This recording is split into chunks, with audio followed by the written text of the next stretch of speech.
Tala flava le whaapopunga mo tala fo malesi ufonga le lau mo I Wellington mo le nei taiao se fulo November lua felua tasi. Wa tau fia malokaina leo le isi tau le le umoli nei le malio le tamatala vau kala estete o Connor Whitehead. E se fulo onu tau sanga le tamatala vau na Hawaii se fie casebook. E lea sofa railio le vai aso talawai. Masatu tu I fafo mana woina ula vea I se pulofana. Mana maleo wai lava, na whaalia leo le po ana po. E fast food tolu tau sanga le matual tau lea.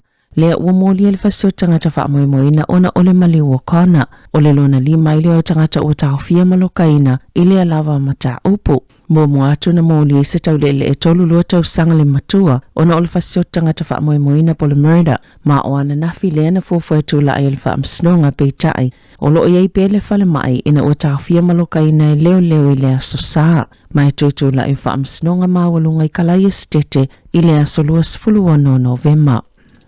Sa whaalia se tamaitai au kilani lea sānu fa ese I tutono se caravan I tuane lava lona fale. Lona langona fefe male popole tulanga lona soifua maloloina. Masai ei fo ilona talitonunga. Satu la fo ina oia le pulenga o le soifua maloloina. E tu samal to lua afe tangata wa afia le vairusi o lo whaanono fo esea I ainga. Whaatasi mai o lo fsosoni ya I lātou. Masao lātou ta ue whaapea.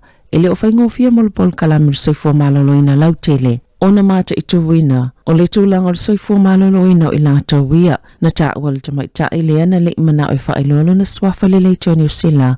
O le asolo na se fuluono lea na afia I aunga, masafa maonialo na suenga le vairusi, pe ua atoa nei le vaiaso, na ia tau lima ina se pusa tau mafa masa telefonia tufo I le pulenga. O le soifua maloloina peitai, sali mawhaiona ia mawaina ni whautua ngau ili, mai le soifua maloloina o ni tonga fitinga I whaate eliti ngā, po se au nanga fo o telefonia siaki ai, pe o a mai lona ainga. Mai lea taimina whaate teleina le tūlanga tinga ina mai aunga le wha mai, e musu lea tamaita ia whailona tui pui, mai nofo I au kilani sifo.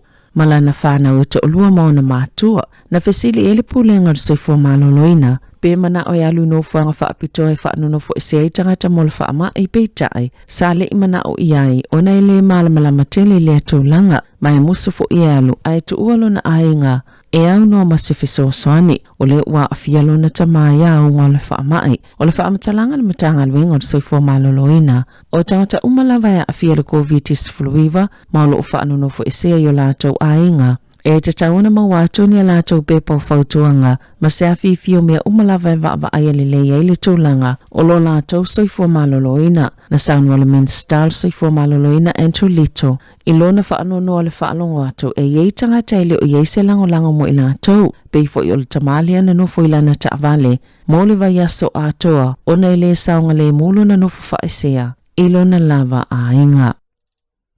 E to se laulus fulu lima tangata fōna whaamani al COVID-19 fulu I vaile asoa na nafi. E au fiel to se laus fulfitu I au kilani, to oluai Waikato mal to ono I Northland.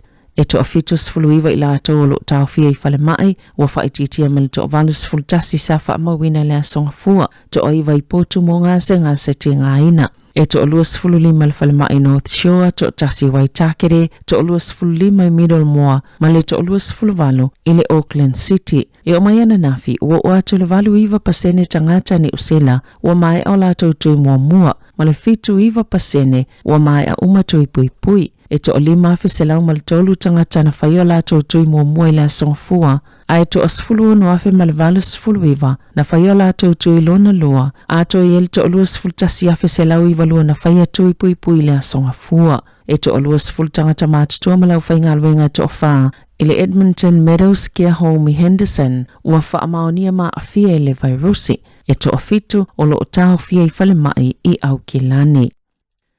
Ona nafina whaiese solo te e mai le Civic Square anga I atul palemene Wellington, na lipotia le leitio New Zealand, e whaapea na whaia nisi ngā yoinga le tālawhianga i whaasanga leo whaasalalau ma leo. Ia sa leo ina le palemene tau ai polotenisi mwhaapasi iei ni vai au whaangiangia ia lātou fua ma whaailo ilo e tite le tāpuni ngole atunuu tite tui pui tite fo ile au whaasalalau ma le whainga malo. Na tā ua le whonga whatalai o le palemene Trevor Mallard ele i o se pui ngā malu whaapea o le palemene ile silia ma le tolu sifulu tau sanga o tautua i totono o le palemene o New Zealand. O nisi na whailolo lātou mana onga ina ia ola New Zealand whaatasi ma le virusi ai awale toi popole i tūlanga lamatia mai le whaamai. O nisi sa le fia o na ua le toi maua lātou ngā lwenga o nei le mana na e whainio lātou toi pui a o nisi foi e fia mafuta ma lātou ai ngai au kilani pe o na tā ue reporti alele i teo New Zealand.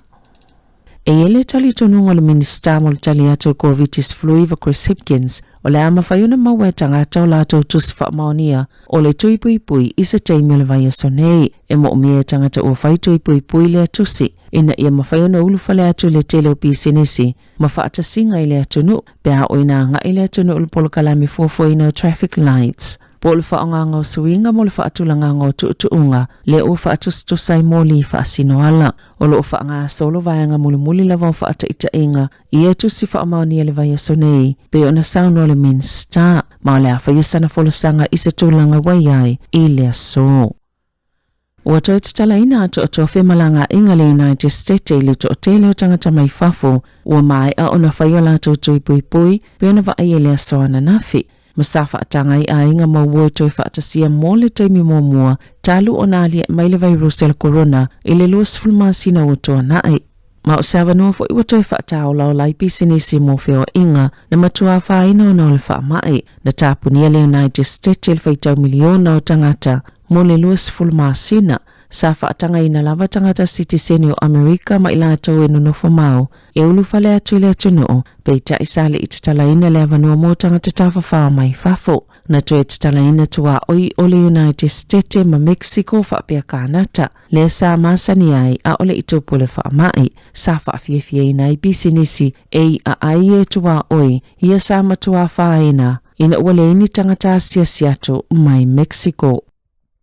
Taalonga o le masina yoni lua filolua toi fo i mai ele Warriors mo na taalonga i whaiei totono New Zealand ma o le taimi mo mwale o le a whaiei ana taalonga i le atunu o talo mai le tausanga i lua fisifuluiva e ui e whaamoe mo le polkalame o ana taalonga i le toi tatala o whemalanga inga New Zealand mo Australia i le taimi o le a whaawau taalonga le Warriors po ana home games i Redcliffe ma le Sunshine Coast se ia o atu ia Iuni ma o lana taalonga amata e whai le vama le Dragons i le Sunshine Coast i le aso se funu ma le lua o mati. Tala fau ia ma le si ufonga le lau mua mo le nei vaenga o le tae au.